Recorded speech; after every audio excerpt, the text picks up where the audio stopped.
Bien, doctor, nos han indicado que ya podemos comenzar.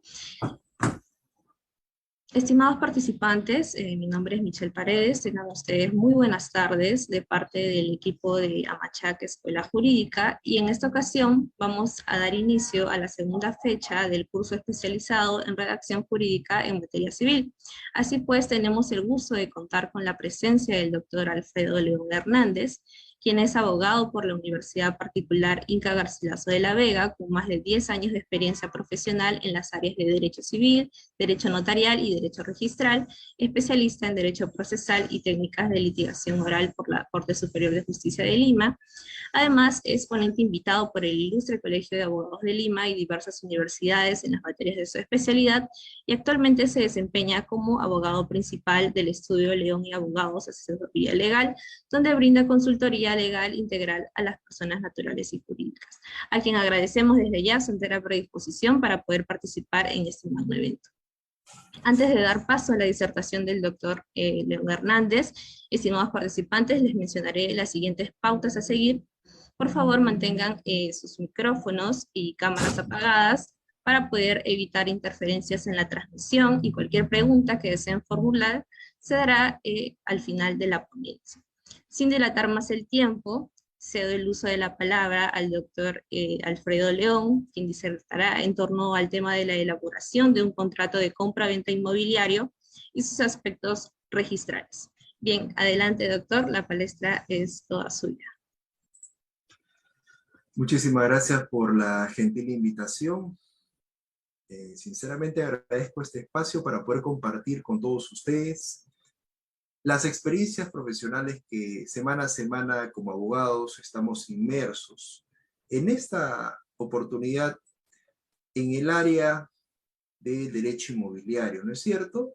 El título de la presente ponencia que se me ha asignado es el contrato de compra-venta de bien inmueble y sus aspectos registrales. ¿No es cierto? El derecho inmobiliario que abarca muchas ramas del derecho: derecho civil, derecho comercial, derecho notarial, derecho tributario, derecho registral, en fin. Pues bien, para iniciar esta ponencia me gustaría definir el título de la presente exposición. Siguiente diapositiva, por favor.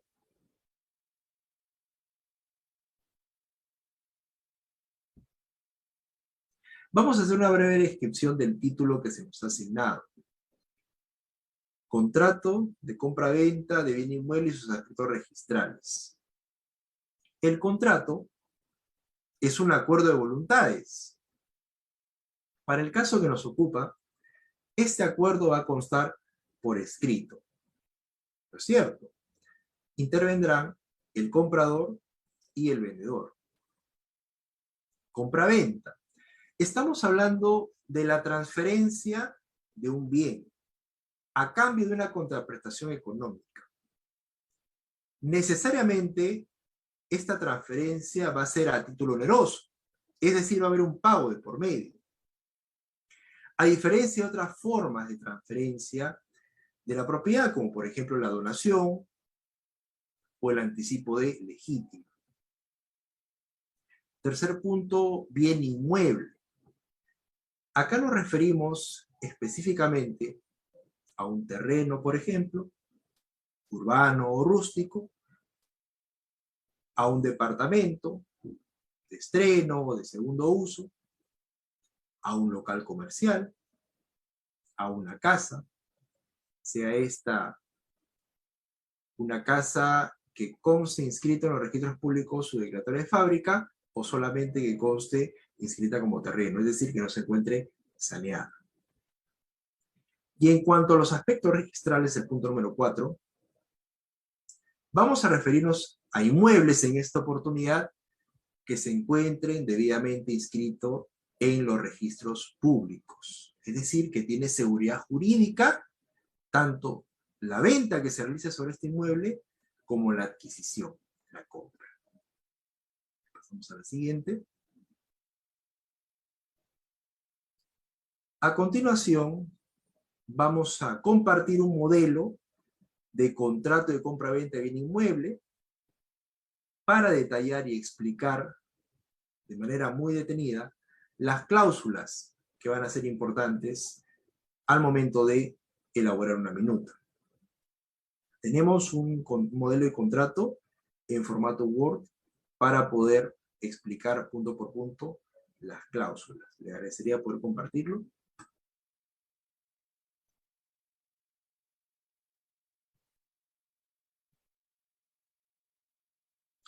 Perfecto. Acá, estimados amigos, participantes de la presente conferencia, vamos a citar un caso real. Esto es, vamos a entrar a la práctica contractual.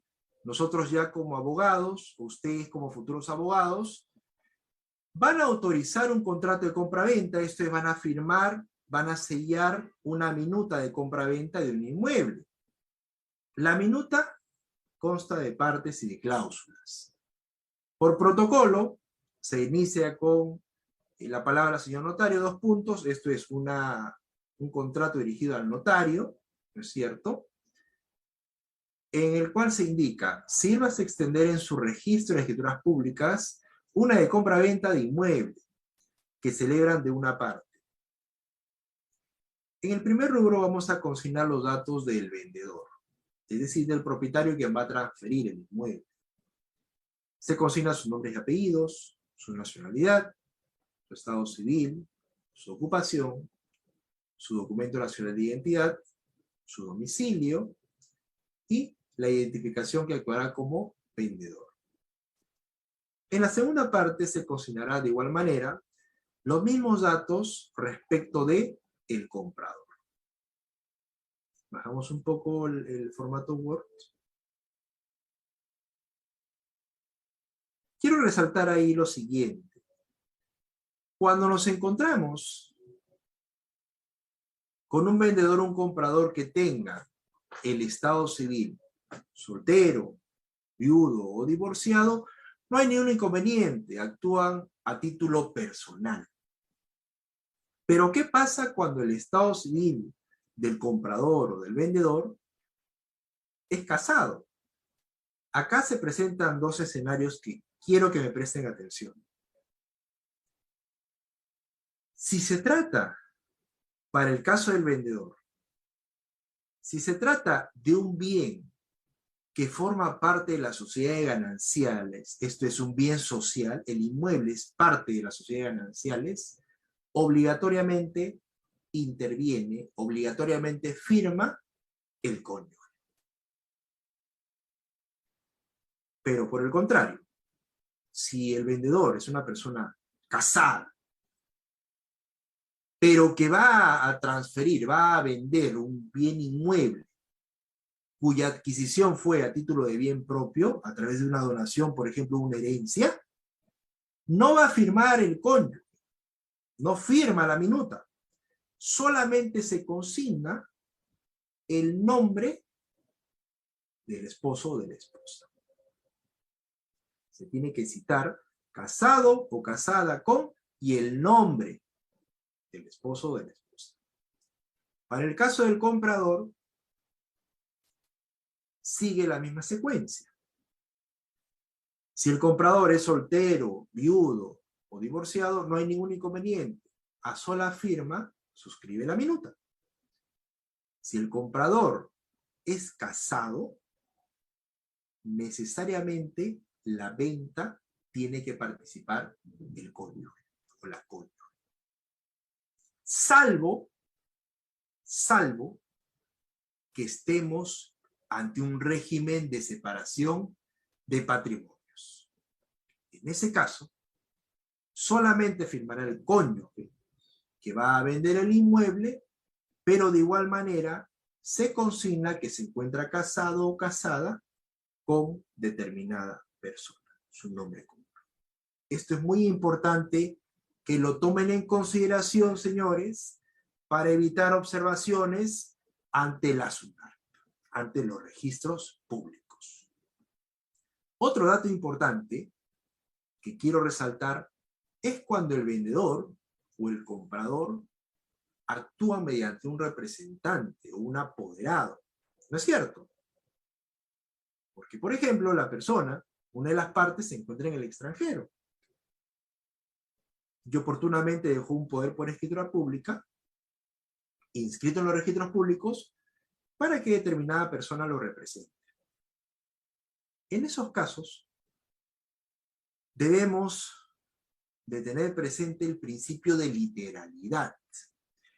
Cuando otorgamos un poder, nosotros como poder dante, tenemos que señalar de manera expresa y específica cuáles son esas atribuciones de la representación que va a tener nuestro apoderado. Si nos encontramos ante un poder insuficiente, el apoderado no va a poder celebrar la compraventa. Tiene que decir de manera expresa facultades para comprar o vender inmuebles, acciones y derechos, cobrar cheques, abrir cuentas bancarias, suscribir documentos privados, públicos, apersonarse a la notaría, a la SUNAT, a los registros públicos, entre otras facultades. Porque si solamente, por ejemplo, el poder es para representarlo ante procesos judiciales, o el poder solamente es para representarlo ante arrendamientos, va a ser insuficiente y va a tener que ampliarse esas facultades, va a tener que ampliarse el poder otorgado oportunamente. De igual manera, el apoderado estará obligado a consignar su nombre completo, su documento nacional de identidad, en el apartado que corresponda, ya sea que actúe como representante del vendedor o como representante del comprador. El poder deberá estar inscrito en el registro de mandatos y poderes de los registros públicos, con una actualidad recomendable no menor a 30 días de su expedición. Seguimos, por favor. Nos detenemos aquí porque ya entramos al cuerpo de la minuta, ¿no es cierto? El presente contrato se celebra bajo los términos y las condiciones siguientes. Primero, antecedentes. Primero, el vendedor es propietario a título de bien propio o bien conyugal, lo que le dije inicialmente. Nosotros como abogados tenemos que identificar primero si estamos ante un bien propio o ante un bien conyugal y plasmarlo en la minuta. Del inmueble ubicado en, coloca la dirección donde se encuentra ubicado el inmueble, inscrito en la partida electrónica, número. Todos los inmuebles debidamente inscritos en los registros públicos tienen un número de partida electrónica. Eso es como el DNI de los inmuebles. Del registro de predios del Callao. Hemos tomado un caso de una minuta que ingresó a una notaría en el Callao. Y acá hay algo muy importante que lo quiero explicar. Identificado en la declaración jurada de autoavalúo municipal como la dirección que figura en el autoavalúo municipal, propiedad que ha adquirido de la siguiente manera.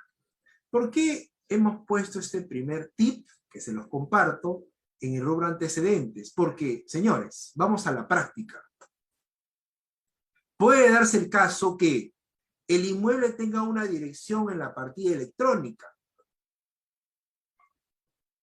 y por algún motivo esa dirección está incompleta o no coincide con el autoavalúo municipal, es decir, con la carpeta del contribuyente, con el PDI-HR. Se presentan casos todos los días. Para eso se tiene que especificar en la primera cláusula que, ojo, por lo menos tiene que haber una semejanza en la dirección, o mejor dicho, tiene que tratarse del mismo inmueble que va a ser materia de venta, pero ha habido ciertas omisiones o errores al momento de declararlo ante los registros públicos y ante la municipalidad, o ante el SAT para el caso de Cercado de Lima. Eso es importante precisarlo, porque como vamos a ver más adelante, una de las partes va a tener que pagar el impuesto predial y el impuesto de alcabala. Y si el inmueble que va a ser materia de transferencia en la partida registral está con una dirección y en el autoavalúo, en la declaración jurada de autoavalúo municipal figura con una dirección distinta, va a haber problemas, no van a poder cancelar los impuestos. Entonces desde ya se hace esa aclaración. se realiza esa aclaración. Pero también en el rubro antecedentes, bajamos un poco el formato Word, vamos a detallar lo siguiente, hasta ahí nada más, detallar la forma de adquisición del inmueble, principio de tracto sucesivo, título archivado. Señores, este rubro es importante porque nosotros debemos de plasmar aquí, en este apartado, de qué manera quien figura como propietario en los registros públicos adquirió la propiedad. Yo no puedo señalar que una persona que no figura en los registros públicos me va a transferir un bien. Por más que tenga un contrato con firmas legalizadas, una minuta o una escritura pública, tiene que necesariamente figurar en la partida registral como propietario. Este es el principio de tracto sucesivo. La transferencia de propiedad de los bienes inmuebles sigue en un orden. Ahora, ¿cómo podemos ampliar un poco el asiento registral? Porque la información que se encuentra en la partida electrónica es muy limitada, es muy resumida. Para eso nos va a servir muchísimo el título archivado. Es decir, el documento que dio origen a la titularidad del predio de la persona que nos lo está vendiendo. En la parte inferior de los asientos registrales vamos a encontrar el número de título y su fecha de inscripción. Pudo haber sido por una adjudicación vía remate judicial, pudo haber adquirido acciones y derechos por disolución de las sociedades gananciales, pudo haber recibido el inmueble mediante una donación o una herencia, o pudo de igual manera haber adquirido dicho inmueble propietario por una compra-venta anterior. Eso es muy importante que lo solicite, el título archivado. Va a complementar muchísimo la información contenida en una partida registral. Seguimos bajando. Objeto del contrato, segundo punto. Segundo, constituye objeto del presente contrato la transferencia a título de compra-venta que efectúa el vendedor al comprador del inmueble descrito en la cláusula anterior. Comprendiéndose en dicha venta todo lo inherente y accesorio a él, tales como los servicios e instalaciones de agua, luz, desagüe y otros, así como también sus entradas, salidas, usos, costumbres, zonas comunes y todo cuanto de hecho por derecho le corresponda a dicho inmueble, sin reserva ni limitación alguna. Señores, el comprador, una vez que adquiere el inmueble, ejerce todos los atributos relacionados al derecho con respecto al bien inmueble. Y es que en el derecho nada es evidente, nada es obvio.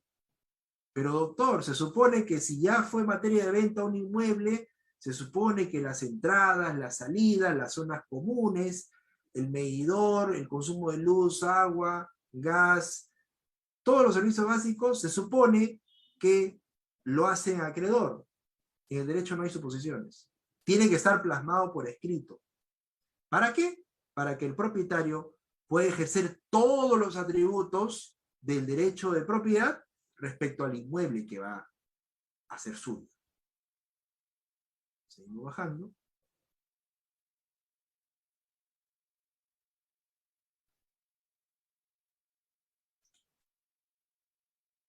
El precio de la compra-venta es un requisito obligatorio, la valorización, a efectos que se inscriben en los registros públicos. El inmueble tiene que estar valorizado, porque como dije inicialmente, es una transferencia a título oneroso, va a haber un pago de por medio. Cláusula tercera. El precio de venta pactado en consenso, esto es, de mutuo acuerdo entre las partes, es la suma total de, se expresa en moneda nacional soles o en dólares. El precio debe ir en números y en letras. Cuarto, la forma de pago es la siguiente. La suma total de, se va a plasmar el monto total de la venta acordada, que el comprador pagará al contado, mediante cheque de gerencia, número tal, emitido por el banco respectivo, girado a la orden del vendedor, el mismo que le será entregado al mencionado vendedor contra la firma de la escritura pública de compraventa. La firma de la escritura pública de compraventa por el vendedor constituirá comprobante suficiente de haberse pagado el íntegro del precio a total satisfacción de él y además constituirá comprobante suficiente de aceptación del cheque de gerencia en sus efectos cancelatorios. Bajamos un poco, pero que se conserve la cláusula cuarta para explicar lo que acabo de manifestar. Perfecto. Señores, nosotros ya tenemos un precio pactado entre el comprador y el vendedor. Ese precio es inamovible. Ya las partes han tenido la oportunidad de manera verbal para consignar el precio de compraventa, ya sea este en soles o en dólares. Ahora, la forma más segura que nuestra práctica legal nos brinda para que no hayan errores, entre comillas, al momento de cobrar o cancelar es el cheque de gerencia. Es un título valor, es un documento bancarizado, mediante el cual va a reflejar el monto acordado por las partes. Eso va a estar debidamente autorizado, firmado por el funcionario del banco, a nombre del beneficiario que vendría a ser el vendedor, el cheque de gerencia. Es un documento legal que permite y acredita el pago acordado. Cheque de gerencia. Este cheque de gerencia va a tener un número y lo va a emitir una entidad bancaria. Lo emite en 10, 15 minutos, no demora mucho. Banco BCP, Interbank, BBVA, Scotiabank, entre cualquier otro. ¿No es cierto? Nosotros acá en este ejemplo hemos indicado que ese cheque de gerencia, mediante el cual va a estar reflejado el 100% del precio pactado, va a ser entregado al vendedor a la firma de la escritura pública. Nosotros ya sabemos que cuando hablamos de inmuebles inscritos en registros públicos, vamos a tener dos escenarios. La firma de la minuta, que es el contrato en sí. La minuta es el corazón de la compra-venta, es el 90% del acuerdo de las partes, y su protocolización o su formalización, que vendría a ser la escritura pública. Pero acá ya hay una especie de desconfianza entre las partes, ¿no es cierto? ¿En qué momento cancelo a la firma de la minuta, a la firma de la escritura pública? Nosotros acá hemos puesto dos puntos importantes. Custodia notarial de cheques y puede optarse por una modalidad distinta. ¿A qué voy con esto? Existen notarías que brindan el servicio de custodia notarial de cheques. Me explico. Como comprador y vendedor tienen que firmar al mismo tiempo la minuta y de igual manera tienen que firmar al mismo tiempo la escritura pública. Estos dos documentos muy difícilmente se realizan en un solo día, se realizan en el momento.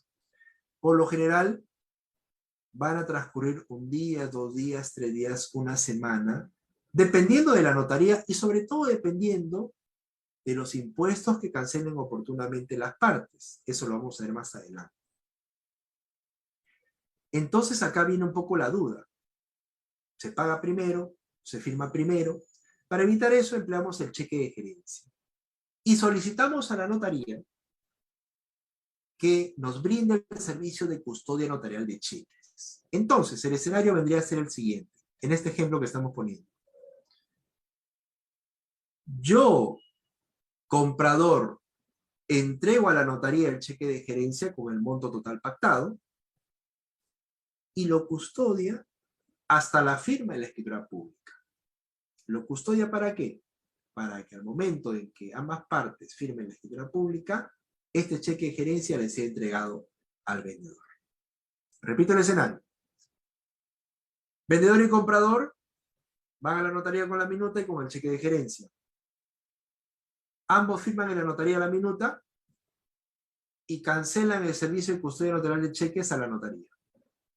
La notaría va a custodiar el cheque de gerencia, va a dar el respectivo cargo a las partes y va a ser entregado al vendedor a la firma de la escritura pública.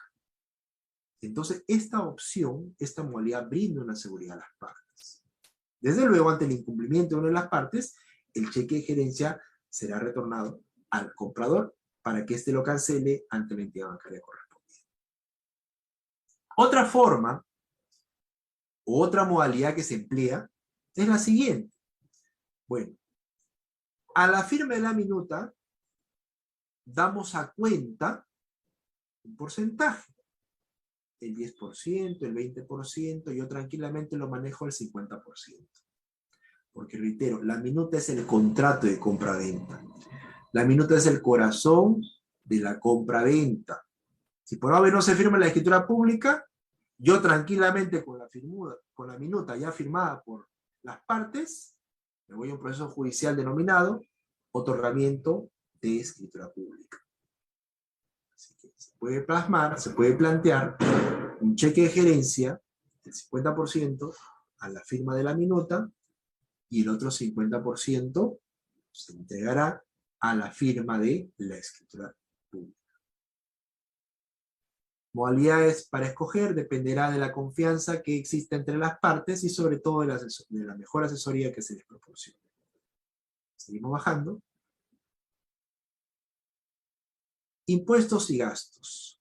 Acá, estimados amigos, ha habido una modificatoria desde el año 2022. Cláusula quinta.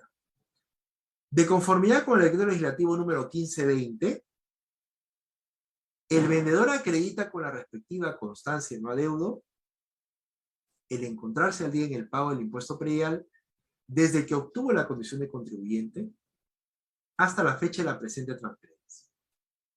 A partir del año 2022, se exige la constancia no adeudo. Vamos a explicar un poco este punto. Esto hace referencia al pago del impuesto predial. El pago del impuesto predial está a cargo del vendedor, del propietario. La persona que me va a vender un inmueble que figura como propietario está obligado año a año a pagar a la municipalidad o al SAT, para el caso del Cercado de Lima, el impuesto predial. Es un impuesto que se paga año a año. Hasta antes de enero del 2022, estimados amigos, solamente se exigía que el vendedor, el propietario, esté al día en el pago del impuesto predial del año de la transferencia. Por ejemplo, se celebraba un contrato de compra-venta en el año 2018. La notaría solamente te exigía el comprobante de pago del impuesto predial del año 2018. Si tenías deudas del año 2010, 2000, no importaba, porque solamente te exigían el pago del impuesto predial del año en que se realiza la transferencia. A partir de enero del año 2022, esto ha cambiado totalmente. Las compras-ventas realizadas en Lima, Callao y a nivel nacional, desde enero del año 2022 hasta la fecha y en adelante, fíjense lo que pasa ahora, ¿eh? El propietario, el vendedor, tiene que ir a la municipalidad o al SAT y sacar su estado de cuenta. Y tiene que encontrarse al día en el pago del impuesto predial y arbitrios municipales. Porque las municipalidades, el SAT, te van a exigir que para entregarte una constancia y un adeudo, tienes que estar al día en el pago del impuesto predial y de los arbitrios municipales. No de este año solamente, el año 2023, en la actualidad, sino desde que obtuviste la condición de contribuyente. Si el inmueble que tú como vendedor propietario lo vas a vender este año y lo adquiriste en el año 2010, por ejemplo, se supone que debes estar al día en el pago del impuesto predial y arbitrios municipales. Si no estás al día, vas a tener que cancelar lo que adeudes para que el SAT o la municipalidad en sus casos te otorgue, te entregue la constancia de no adeudo. Si no llevas la constancia de no adeudo a la notaría, no se va a celebrar esa compra-venta. Esta situación ha pasado a partir del año 2022. Cláusula sexta. El comprador pagará el impuesto de alcabala a que se refiere el decreto legislativo número 776 como requisito para la elevación a escritura pública de la presente minuta. Desde luego, el impuesto de alcabala que está a cargo del comprador. El pago del impuesto de alcabala es el 3% del valor de la venta, pero acá hay un tramo de inafectación. Es decir, si por ejemplo se vende un terreno rústico o se venden cuotas ideales, se venden acciones y derechos, y la valorización, te puedes guiar del autovalúo municipal, no supera las 10 UIT, no supera 49.500 soles, no pagas el 3%, no pagas el impuesto de alcabala. Ahora bien, si el valor de la venta supera los 49.500, porque en la realidad actual, por lo menos en Lima y Callao, terrenos urbanos o casas o departamentos definitivamente van a costar más de 49.500 soles. Si es que el monto de venta supera las 10 UIT, 49.500 soles, de igual manera se va a cancelar el 3%, pero se va a restar, se va a deducir esas 10 UIT. Se resta 49.500 soles del valor de la venta y ese saldo se le saca el 3% y se cancela el impuesto de alcabala. Muy importante que lo tengan en consideración. Cláusula séptima.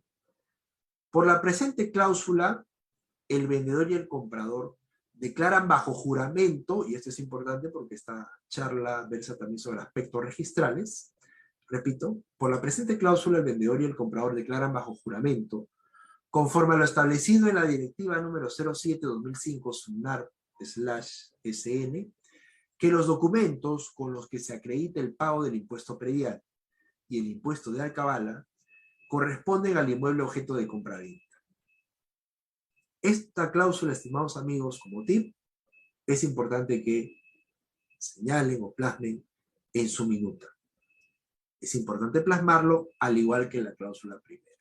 Recuerdan que les dije inicialmente que puede darse el caso que la dirección del inmueble que figura en la partida registral no sea idéntica a la que figura en el autoavalúo, en la declaración jurada de autoavalúo municipal. Pues bien, cuando se realice la cancelación del impuesto predial y del impuesto de alcabala, estos pagos, señores, van a constar en la base de datos de la municipalidad o del SAT. Es decir, cuando te entreguen el recibo por la cancelación de dichos impuestos, es posible que no coincida, al igual que el autoavalúo municipal, con la partida registral. Entonces, puede haber una observación por parte de la notaría o por parte de los registros públicos. Para eso es importante revisar la directiva número 07/2005 SUNAR/SN. ¿Por qué? Porque ahí los registros públicos han dado una regla que bajo juramento, conforme les he puesto esta cláusula séptima, las partes declaran que los datos consignados en el impuesto de alcabala y en el impuesto predial son los que corresponden al inmueble en materia de venta. Entonces, con esa cláusula, con esa declaración jurada que están haciendo las partes, ya no va a ser observada la minuta en caso existan discrepancias en la partida registral, la declaración jurada de autoavalúo y los recibos de pago del impuesto predial y del impuesto de alcabala. Un tip que se los comparto para que puedan ustedes plasmarlo en sus minutas. Seguimos con la cláusula octava relacionada al impuesto a la renta, ¿no es cierto? Señala lo siguiente.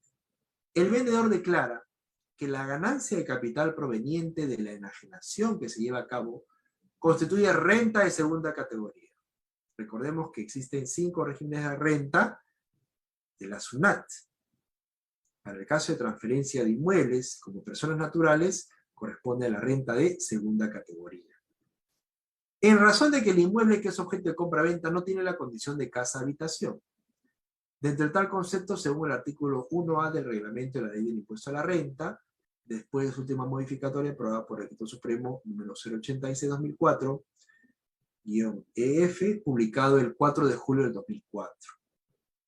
Por tanto, constituye un requisito para la elevación a la escritura pública de la presente minuta la presentación de la evidencia del pago de referido impuesto ante el notario público que extienda la escritura pública de compraventa.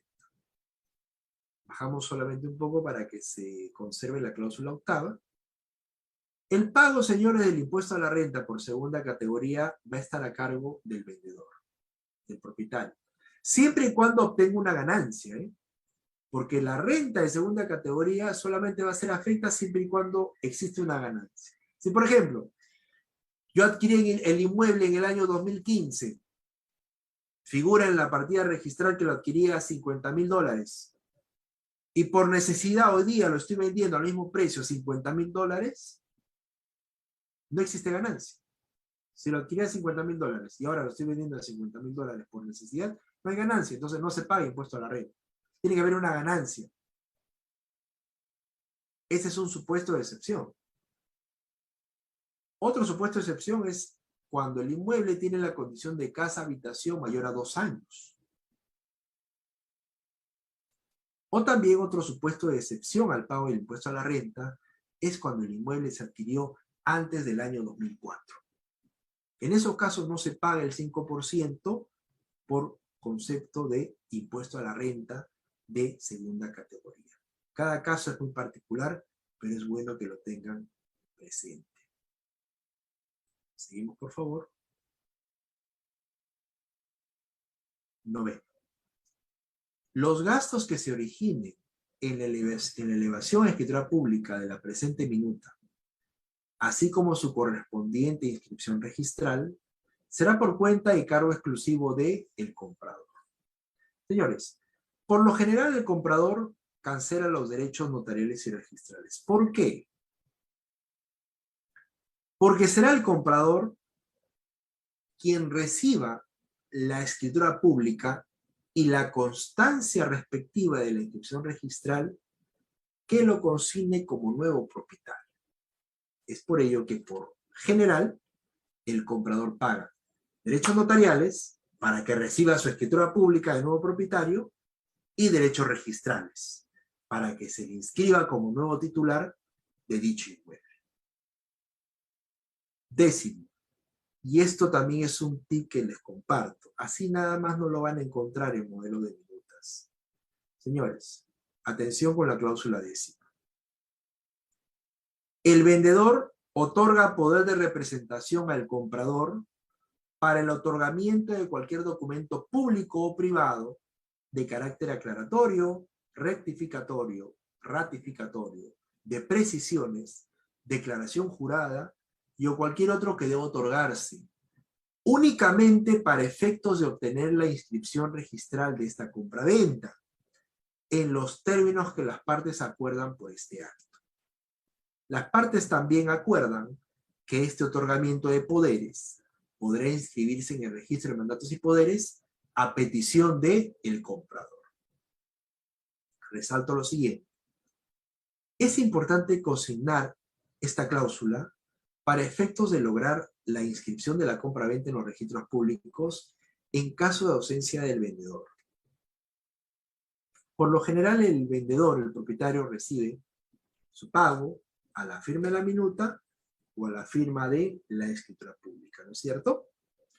Pues bien, ¿qué pasa si por algún motivo el registrador, es decir, los registros públicos, observan la escritura pública y pide documentos aclaratorios, ratificatorios, de precisiones?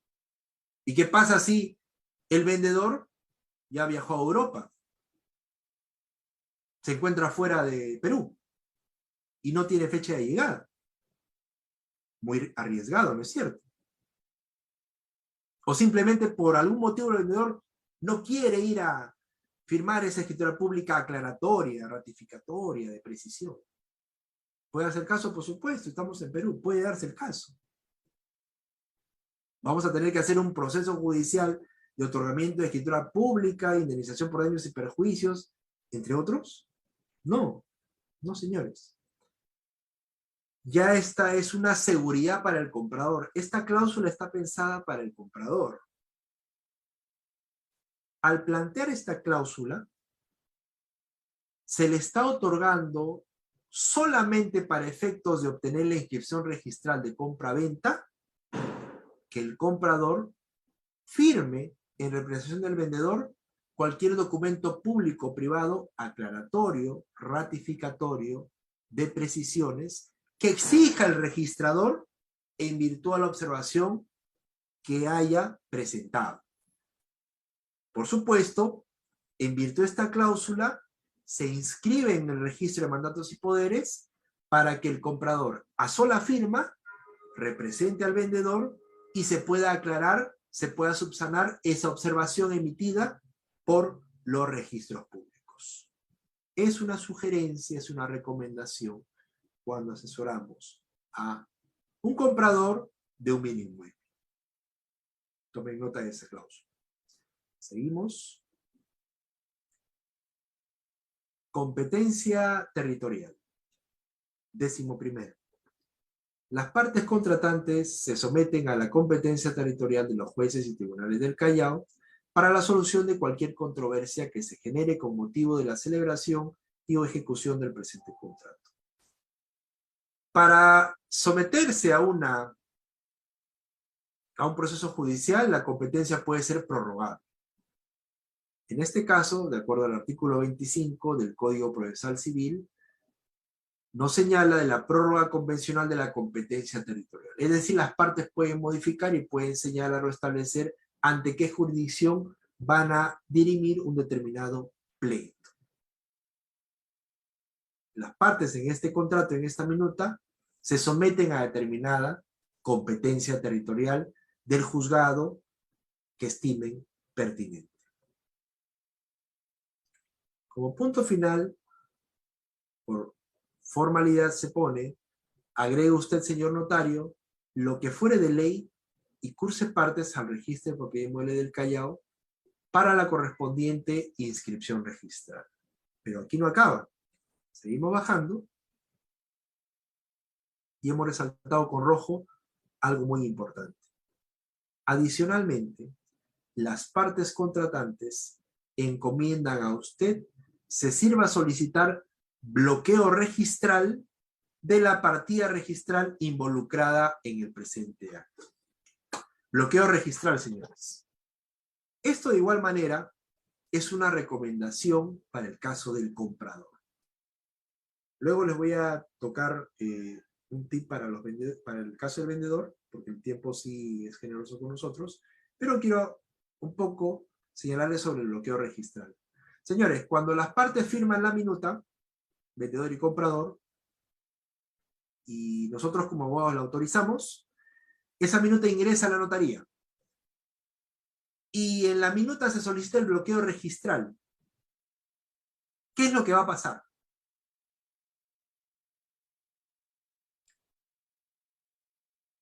El notario recibe la minuta y por lo general en el plazo de 48 horas se remite a los registros públicos para que la partida registral del inmueble se bloquee, se congele, por un plazo máximo de 60 días. Es decir, se advierte a los registros públicos que el inmueble está siendo materia de un acto jurídico, en este caso de compra-venta. Ese es el bloqueo registral. Si van a haber nuevas compras-ventas en ese lapso de tiempo, si van a haber embargos, anotaciones de demanda, un momentito, hay una compra-venta que tiene derecho de preferencia y se bloquea la partida registral del inmueble, para que en ese plazo de 60 días se inscriba dicha compra-venta. ¿Es importante? Por supuesto que sí.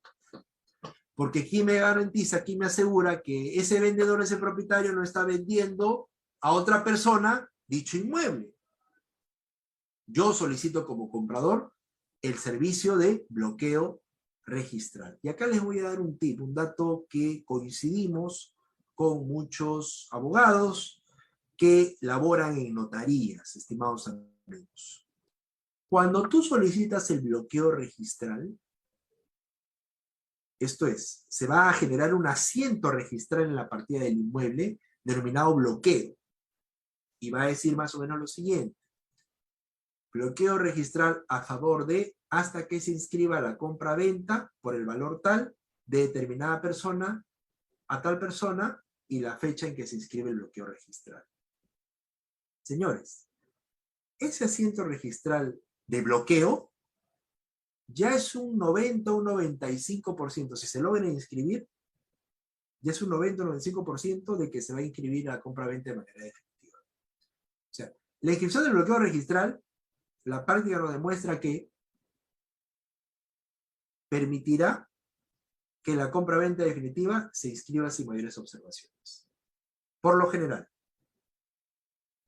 tómenlo en consideración y sí recomiendo solicitar el bloqueo registral al momento de celebrar una compra-venta.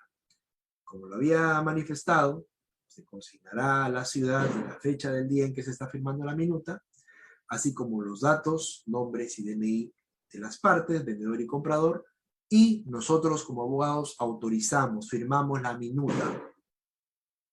Les había comentado sobre una garantía o seguridad también del vendedor, y es que seguramente ustedes han escuchado el término arras, ¿no es cierto? Pues bien, quiero explicar un poco este término. A ver, cuando comprador y vendedor deciden celebrar el contrato de compra-venta, pueden presentarse dos escenarios. Antes del contrato de compra-venta, antes de la minuta, pueden firmar un precontrato. Pueden firmar lo que el Código Civil denomina un contrato preparatorio. El nombre correcto, el nombre completo es contrato preparatorio de compromiso de contratar un contrato de compra-venta con arras. Un poco largo, pero se conoce en resumen como arras. Es decir, por algún motivo, comprador y vendedor, por familiaridad, por amistad, por confianza, por compañeros de trabajo, el motivo que fuere, quieren celebrar en un determinado tiempo una compra-venta definitiva, pero de repente no tienen el 100% el comprador no tiene el 100% del saldo suficiente pactado. Entonces celebran un contrato preparatorio. Pues bien, en este contrato preparatorio se puede especificar que dentro de un plazo se va a suscribir un contrato de compraventa.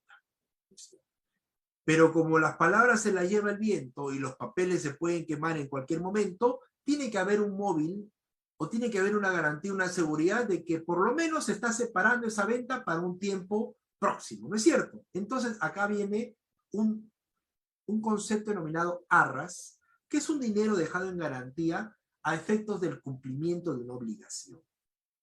El monto lo establecen las partes, en soles, en dólares o un porcentaje. Pero este dinero entregado va a permanecer a favor del vendedor, se le entrega al vendedor.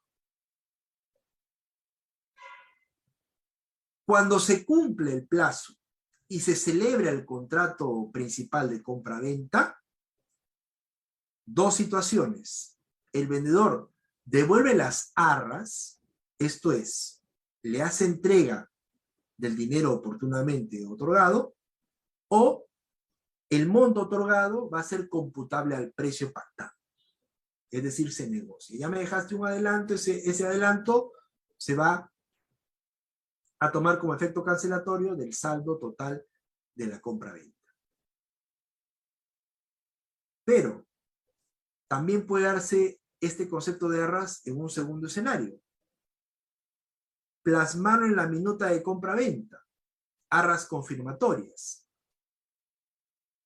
En la minuta de compra-venta, por ejemplo, se plantea como arras confirmatorias el 5% del valor de la venta. Que el comprador deja la firma de la minuta a favor del comprador, el comprador deja la firma de la minuta a favor del vendedor, ¿a efectos de qué? A efectos de que el vendedor pueda pagar el 5% del impuesto a la renta. No es cierto, porque el vendedor al momento de firmar la minuta de compra-venta va a tener que ir a pagar el impuesto a la renta de segunda categoría, que es el 5%. Pero ¿qué le asegura a él que el comprador va a ir a firmar la escritura pública? Entonces, para darle esa seguridad al vendedor, se plantea en la misma minuta arras confirmatorias. Naturalmente, si el comprador firma la escritura pública, esas arras confirmatorias tendrá que devolver el vendedor al comprador o en todo caso descontarlo del precio total de la compra-venta. Ahora, si el escenario fuese al revés, si el escenario fuese distinto, si quien incumple no es el vendedor, perdón, si quien incumple no es el comprador, sino es el vendedor, la ley señala que como el vendedor ya recibió las arras, el comprador puede exigirle ese concepto dejado en garantía, pero el código denomina arras dobladas, es decir, el doble de lo que dejó oportunamente como garantía para que se celebre la compra-venta o para que se firme la escritura pública. Naturalmente, se exigirá el doble de las arras, más la indemnización por daños y perjuicios que el tiempo hubiese ocasionado. Las arras en los contratos preparatorios, es decir, antes que se firme la minuta de compra-venta, se denominan arras de retractación, y las arras que se plasman en la minuta de compra-venta para asegurar la firma de la escritura pública se denominan arras confirmatorias. Esto lo encontramos en el capítulo respectivo del Código Civil.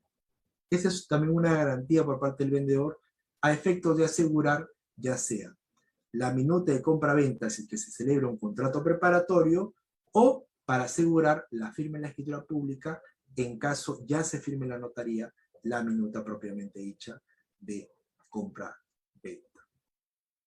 Esta disertación es todo por mi parte. Si es que hay algunas dudas o algunas consultas, gustoso de poder absolverlas.